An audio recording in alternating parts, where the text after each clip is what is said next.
Alright, I admit it. I've given in to the urge to Google my own name, and while a 15-year-old me probably thought it was a really cool idea to sign up to tons of websites, now I'm terrified of how much my personal information has been exposed, or what somebody could do with it. Let's talk about identity theft. So what is identity theft? It's the process of a criminal obtaining personally identifiable information. It can be your full name, your birthday, your social security number, credit card details, biometric data, and everything in between. Once a criminal has this information, identity theft turns into identity fraud, and well, cue the scams. Depending on what details the criminal has, you could encounter many different scenarios. Bills for purchases you didn't make, debt collections for accounts you didn't open, loan application denials. In other cases, a criminal could simply sell what they know about you. $1,000 on the dark web, and you can have a brand new, well, rather a stolen identity. And 15 years in prison, give or take. However, knowing the meaning of identity theft isn't exactly going to prevent it. First, you have to understand how it happens. For example, cybercriminals could just scavenge the internet for your details. If you sign up for a lot of websites and revealed a lot of your personal information online, well, sorry to break it to you, but you are an easy target. But maybe, just maybe, you were careful. You only ever gave personally identifiable information to trustworthy sites, or tiptoed around the internet instead of leaving solid footprints. Are you safe then? No, not at all. You see, one of the most common ways that identity theft happens is through data leaks. Thousands of companies each year go through data breaches, whether they are accidental or extracted on purpose by cybercriminals. I have a full video on data breaches and how they happen, but here's what you need to understand right now. You don't even need to be on the internet to get caught up in it. It's not just Facebook or Reddit or your go-to fast food app that's been through data leaks. Even public institutions like hospitals often get hit by malware that ultimately exposes a lot of personal information. So what do? Well, if you already had your identity stolen, the first course of action is to actually report identity theft. The FTC or the Federal Trade Commission has a whole webpage dedicated to it, but you should also immediately file a police report, as well as contact your bank and credit reporting agencies to place a fraud alert and freeze your accounts. However, the more important thing is to tackle the problem before it can actually cause damage. So here's how to prevent identity theft. While a big part of avoiding it is being careful and not spelling out your personal details on the web, when it comes to data leaks specifically, my best identity theft protection tip is using software that's designed to prevent it.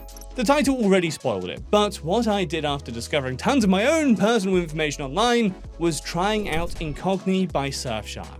Of course, I tried to remove it all by myself, but it's not as easy as clicking the delete button. It requires contacting data brokers, citing data protection laws, and then waiting weeks to get a single response.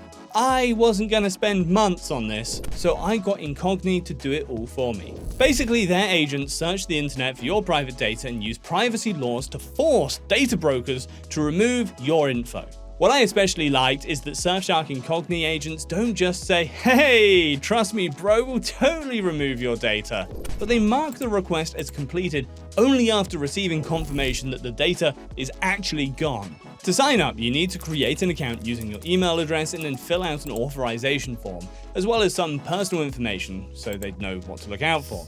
After this, you'll see a list of how many data brokers Surfshark Incogni has on its list, ready to contact on your behalf. It was around 180 when I first signed up, but the number is being increased regularly.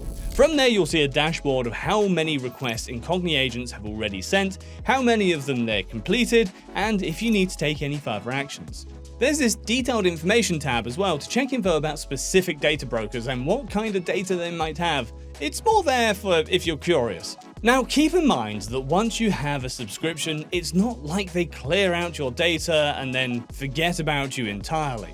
As you browse the internet, you'll continue to leave traces of your data, and Incogni will continue to clean up after you. Just don't take this as a get-out-of-jail-free card to keep spilling personal details on the internet. Incogni is simply some additional help to keep your details private. Anyway, you can get this software just for what it is.